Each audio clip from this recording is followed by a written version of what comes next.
মহান আল্লাহ তাআলা পাখিকে ভালোবেসে বানিয়েছে গাছ, আর মানুষ পাখিকে ভালোবেসে বানিয়েছে খাঁচা। আসসালামু আলাইকুম, this is Shad. Welcome back once again.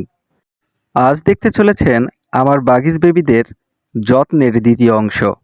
গত ভিডিওতে দেখিয়েছিলাম হাঁড়ি থেকে বাচ্চাগুলো ঝুড়িতে ট্রান্সফার এবং বয়সের সাথে খুঁটিনাটি। গত ২৮ দিন আগে বাচ্চাদের গ্রোথ নিয়ে কথা বলেছিলাম। আজ ২৯তম দিনে গ্রোথটা কতটুকু হলো দেখুন। আলহামদুলিল্লাহ, ২৯ দিন তুলনায় বাচ্চাগুলোর গ্রোথ যথেষ্ট ভালো। আগেই বলে রাখি, এখানে সব বাচ্চার বয়স একই নয়। বয়স অনুযায়ী বাচ্চাগুলোর গ্রোথ আলাদা আলাদা। প্রচণ্ড গরমের কারণে সিদ্ধান্ত নিলাম বাচ্চাগুলোর শোবার বা থাকার জায়গা একটু পরিষ্কার করে দেই। অনেক মল জমা হয়ে গেছে ঝুড়িতে। এতে অসুবিধা নেই, তবে পরিষ্কার রাখাটা বেটার অপশান। মলগুলো বেশি দিন জমা হওয়ার ফলে শক্ত হয়ে গেছে, যার ফলে ঝুড়ির ছিদ্র দিয়ে তরল মলগুলো পাস করছে না। এতে ঝুড়িতে থাকা শক্ত মলগুলো ভিজে নরম হয়ে বিছানাটা স্যাঁতসেঁতে হয়ে থাকছে, যার কারণে ঝুড়িটি পরিষ্কার করাটা একটি জরুরি বিষয় হয়ে দাঁড়িয়েছে। আপনাদের বাসায় যাদের বাজরিগার পাখি রয়েছে তারা এই বিষয়টিকে খেয়াল রাখবেন। আপনার পাখিগুলো যত ভিজে স্যাঁতসেঁতে জায়গায় থাকবে, আপনার পাখিগুলো তত দ্রুত অসুস্থ হয়ে পড়বে।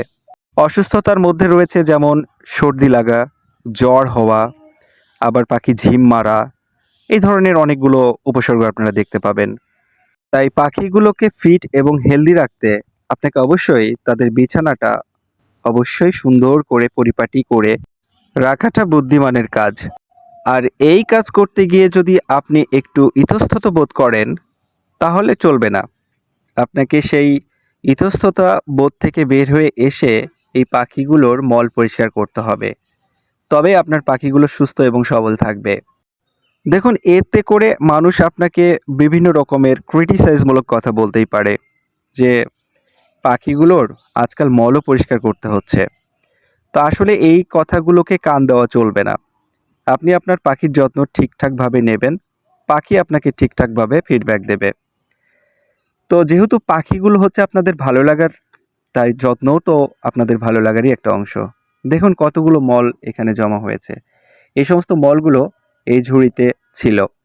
আসলে এই ঝুড়িতে, এতটুকু ঝুড়িতে এতগুলো মল যদি থাকে তাহলে পাখি যে কোনো মুহূর্তে অসুস্থ হয়ে যাওয়াটা কোনো অস্বাভাবিক ব্যাপার নয়। এবার আমি ঝুড়িটি যথাস্থানে আগের মতো করে লাগিয়ে দেব এবং লাগানোর শেষে আমি অবশ্যই এখানে একটি একটি করে পাখি আবার আগের মতো করে তুলে রাখব। বাচ্চাগুলো ঝুড়িতে তুলে দেওয়ার সময় খেয়াল রাখতে হবে কোনোভাবেই যেন বাচ্চাগুলো আঘাত না পায়। যদি তারা আঘাত পেয়ে যায় তাহলে তারা অসুস্থ হয়ে পড়তে পারে। এই বিষয়টা আপনাদের খেয়াল রাখতে হবে। এই বাচ্চাটা সব শেষে ডিম থেকে ফুটে বের হয়েছে, যার কারণে এর গ্রোথটা একটু দুর্বল দেখাচ্ছে, সাইজটাও ছোট দেখাচ্ছে। অসুবিধা নাই, এটাও ঠিক হয়ে যাবে। তো এই পাশে যেই পাখিগুলো দেখছেন এইগুলোও আমার আগের এই প্যারেন্টসেরই পাখি, অর্থাৎ এরা বাচ্চা ছিল, এখন প্রায় সেমি অ্যাডাল্ট হয়ে গেছে। এদেরকে সেল করার জন্য রেখেছি। এগুলো সেল করে দিয়ে আমি আবার এই বাচ্চাগুলো বড় হলে এই খাঁচায় পার করে দেব। তো ভিডিওটা আজকে এই পর্যন্তই। আপনারা সবাই ভালো থাকবেন, সুস্থ থাকবেন, আর আমার ভিডিওতে লাইক, শেয়ার, কমেন্ট দেবেন। টাটা, বাই, আল্লাহ হাফেজ।